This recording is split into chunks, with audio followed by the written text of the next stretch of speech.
আজকে আমরা এখানে মিলিত হয়েছি সঞ্জয় বেরা।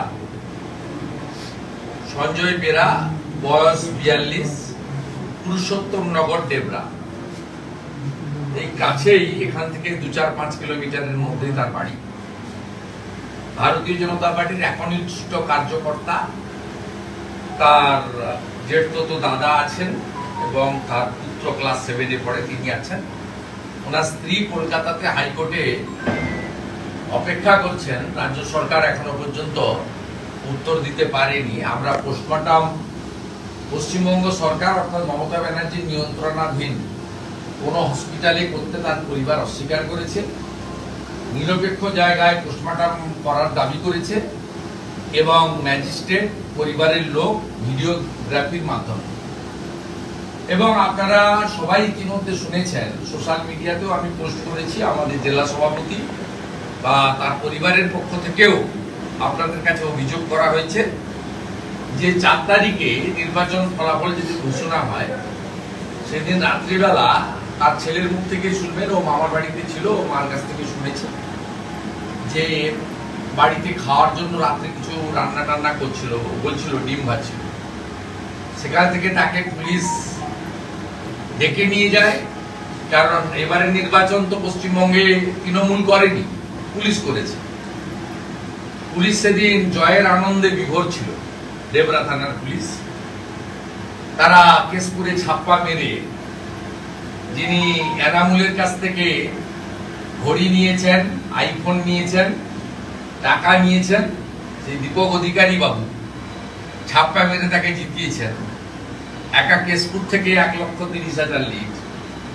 এত লিড নন্দরানী দলও পাননি, আর গতবারে এত লিডও হয়নি 19 সালে, 1,08,000।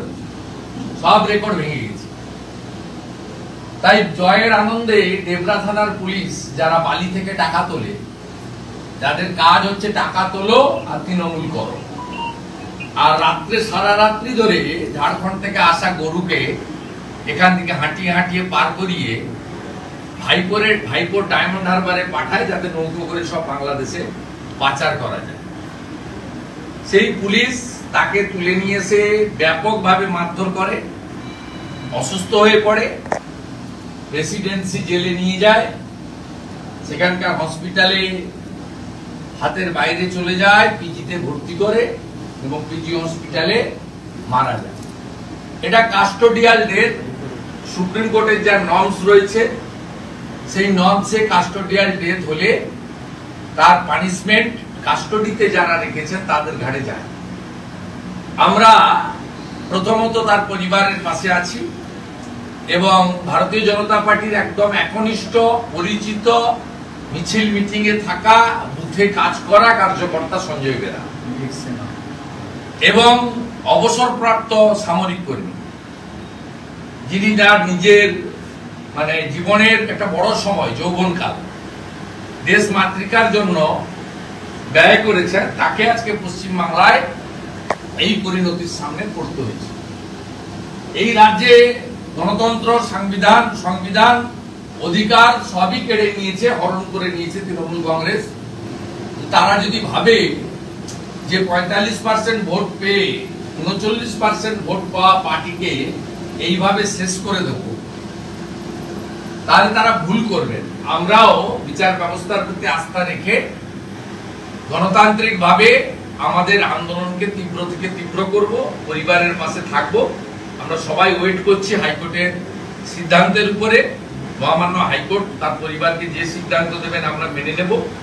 আগামীকাল ডেবরাতে আমাদের ধিক্কার মিছিল সংগঠিত করা হবে। আগামীকাল পার্টির পতাকা থাকবে, কালো পতাকা থাকবে এবং বুকে কালো ব্যাজ লাগিয়ে হাজার হাজার বিজেপি কর্মী, ওদিকে যেমন কেশিয়াড়িতে ধিক্কার অবরোধ চলবে, এখানে আমরা জাতীয় সড়কে অবরোধ করব না, মানুষ কষ্ট দেব না। তো আমরা এখানে কালকে ধিক্কার মিছিল করব।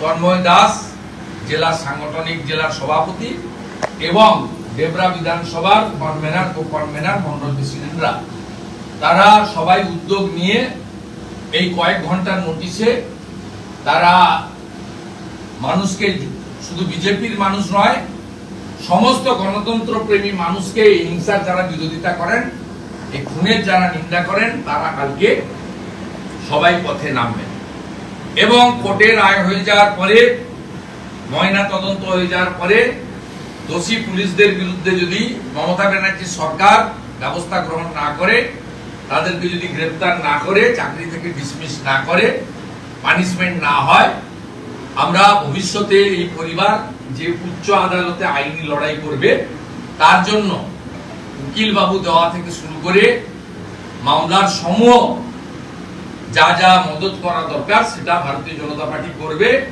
বিরোধী দলনেতা হিসেবে আমিও এই বিষয়টা দায়িত্ব নিচ্ছি এবং মনিটরিং করব।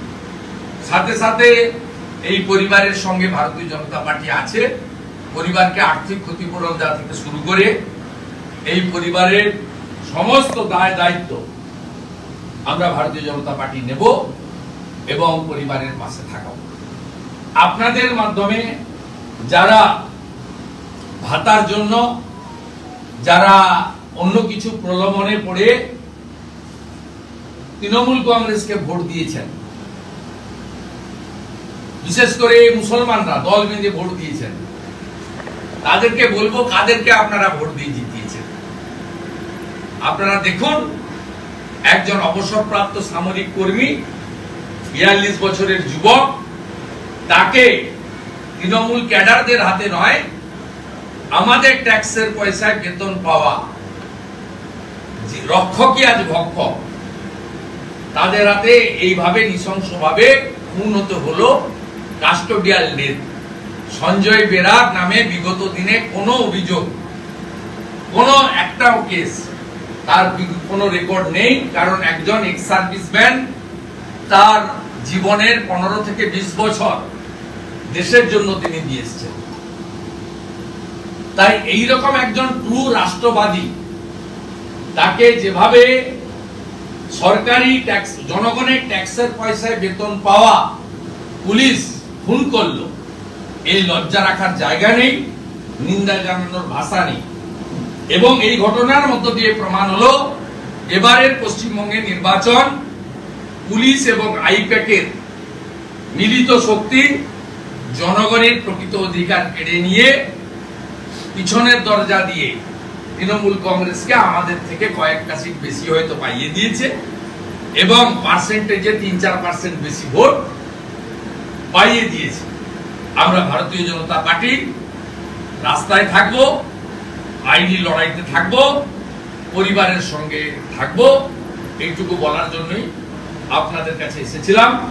এবং ক্লাস 7-এর এই যে ছাত্রটি, এই যে ছোট্ট শিশুটি, এই যে নাবালক শিশু পুত্রটি, আজকে তার এই বয়সে পিতৃহারা হলেন, আমি মনে করি এর সমূহ দায়িত্ব রাজ্যের মুখ্যমন্ত্রী মমতা ব্যানার্জি।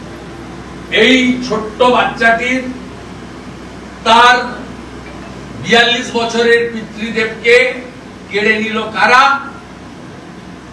গুন্ডা, মস্তান, হারমাত, জঙ্গি, এরা তো করেই এদের কাজ। আমাদের ট্যাক্সের পয়সায় বেতন পাওয়া পুলিশ পশ্চিমবঙ্গ যে রসাতলের একদম শেষ খাদের কিনারায় চলে গেছে, শেষ হয়ে গেছে, ধ্বংস হয়ে গেছে, এই বাচ্চাটির মুখ তার আরেকটি প্রকৃষ্ট উদাহরণ। দোকান কাটা এই রাজ্যের মুখ্যমন্ত্রী, তার যদি লজ্জা থাকে এই পুলিশগুলোকে সাসপেন্ড করে কাস্টডিতে নিয়ে তিনি প্রকৃত রাজধর্ম পালন করেন, এটা প্রমাণ করুন। এই চ্যালেঞ্জ বিরোধী দল নেতা ওনার কাছে দিচ্ছে। কিছু প্রশ্ন? আপনি বলছেন সঞ্জয় বেরা আমাদের সমর্থন, কিন্তু তৃণমূল অভিযোগ করছে ও কোনো রাজনীতি করে না। বাড়ির লোক বলবেন, আমি কেন বলতে হবে? আপনি ওর বুথে গিয়ে দেখে আসুন। ভারতীয় জনতা পার্টির মিছিল মিটিংয়ে অংশগ্রহণ করেছে, কত ছবি নেবেন আপনি, পরে এসে নিয়ে যাবেন জেলা প্রেসিডেন্টের কাছে। চোর তৃণমূলের লোকেদের সার্টিফিকেট আর ওদের প্রশ্ন আমাদের করার দরকার। ওনার স্ত্রী কলকাতার হাইকোর্টে আর ওনার পুরো পরিবার আমাদের সঙ্গে, আর ওই বুথে চলে যান। আর অবসরপ্রাপ্ত সামরিক কর্মী বা আধা সামরিক বাহিনীর কর্মীরা কেউ নরেন্দ্র মোদীর বাইরে নেই, সবাই নরেন্দ্র মোদীকে সাপোর্ট করে। আমি সব গ্রামে গিয়ে খোঁজ নিই। ওদের কাছে নেশান ফার্স্ট এই মন্ত্রে কাজ করে।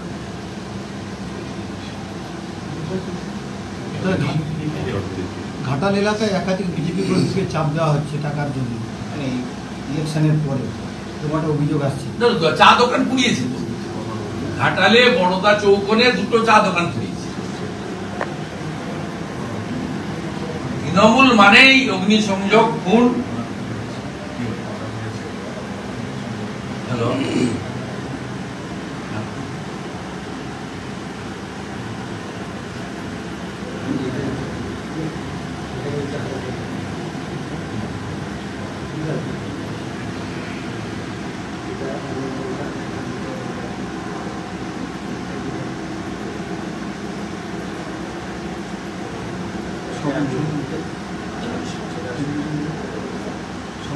ঠিক আছে, আমরা ফোনে পেয়েছি ওই ডাক্তারদের মেডিকেল বোর্ড, একজন ডাক্তার নয় একাধিক ডাক্তারকে রেখে পিএম করতে বলেছি কোর্ট, বাড়ির লোকের উপস্থিতিতে এবং ভিডিওগ্রাফি করে।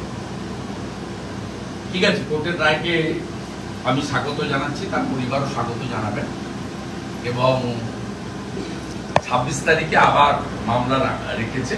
আমি আশা করব যে এই ছোট্ট বাচ্চাটির দিকে তাকিয়ে বা এই ধরনের রক্ষকই ভক্ষক ওর যথোপযুক্ত ব্যবস্থা নেবে। বলুন আর কি আছে?